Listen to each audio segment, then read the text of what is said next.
নিজের পাড়াতেই মহিলার হার ছিনতাইয়ের অভিযোগ নরেন্দ্রপুরে লস্করপুরের ঘটনা।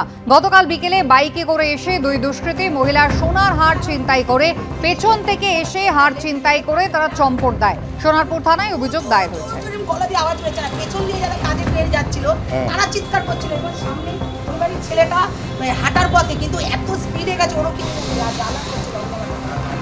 তৃণমূল ছাত্র পরিষদের প্রতিষ্ঠা দিবসে মেয়র রোডের প্রস্তুতির ছবি আপনাদের সামনে তুলে ধরলাম। আপনারা দেখতে পাচ্ছেন যে জেলা থেকে এক এক করে টিএমসিপির সমর্থকরা তারা কিন্তু এসে উপস্থিত হচ্ছেন। অন্যদিকে আপনারা জানেন যে কলকাতা বিশ্ববিদ্যালয়ের আজকে স্নাতকের পরীক্ষা রয়েছে। আজই কলকাতা বিশ্ববিদ্যালয়ের স্নাতক স্তরে 14টি বিষয়ের পরীক্ষা। শাসক দলের ছাত্র সংগঠনের যাবতীয় চাপ সত্ত্বেও পরীক্ষার সিদ্ধান্তে অনড় বিশ্ববিদ্যালয় কর্তৃপক্ষ। বৃহস্পতিবারই কলকাতা বিশ্ববিদ্যালয়ে BA, BSc, BCom, BA, LLB চতুর্থ সেমিস্টারের পরীক্ষা। একই দিনে পরীক্ষা আবার শাসক দলের ছাত্র সংগঠনের সবচেয়ে বড় কর্মসূচি।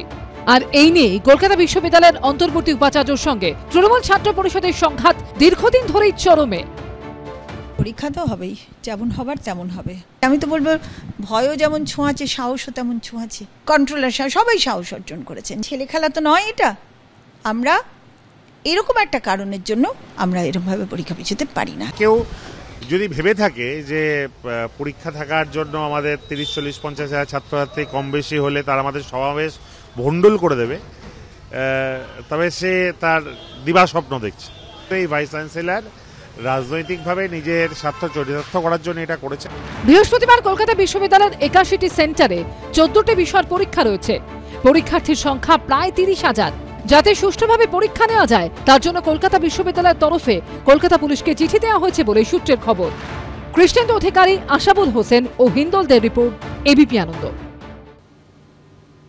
দ্বন্দ্ব থেকে একেবারে রীতিমতো সংঘাতের পরিস্থিতি তৈরি হয়েছে। তৃণমূল কংগ্রেসের তৃণমূল ছাত্র পরিষদের প্রতিষ্ঠা দিবসের দিন কলকাতা বিশ্ববিদ্যালয় যাতে পরীক্ষা না নেয়, টিএমসিপি কিন্তু একেবারে শুরু থেকে সরব হয়েছিল। আর একেবারে নিজেদের দাবিতে তারা অনড় রয়েছে।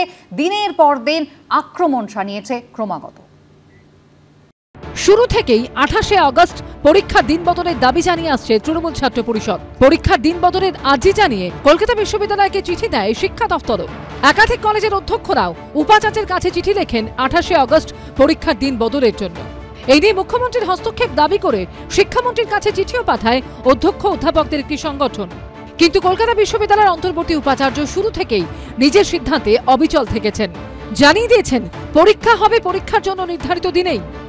168 বছরের প্রাচীন ঐতিহ্যশালী কলকাতা বিশ্ববিদ্যালয়।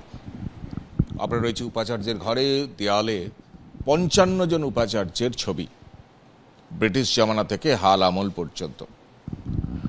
আশুতোষ মুখোপাধ্যায় থেকে বিধানচন্দ্র রায়, শ্যামাপ্রসাদ মুখোপাধ্যায় থেকে সন্তোষ ভট্টাচার্য। পার্টি এবং সরকারকে গুলিয়ে আমি অন্তত ফেলতে চাই না।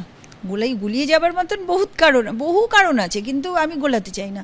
ওরা পার্টির মতন পার্টি প্রতিবাদ করছে, কিন্তু সরকারের তাদের বোঝানো উচিত এই চেয়ারে সেই মানুষেরই বসা উচিত যার সম্পূর্ণ একাডেমিক স্বাধীনতা থাকবে। কোনো পলিটিক্যাল পার্টি তাকে ডিকটেট করবে না। যে এই ডেটগুলো কিন্তু ভিসি ঠিক করেনি, সব ভাগ করা আছে। আমার ইচ্ছে হলো আমি এই দিন পরীক্ষা করে দিলাম, এমন হয় না।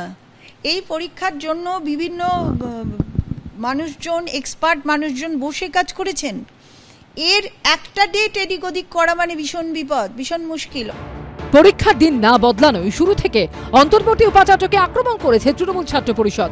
পরীক্ষার 24 ঘন্টা আগেও তার ব্যতিক্রম হয়নি।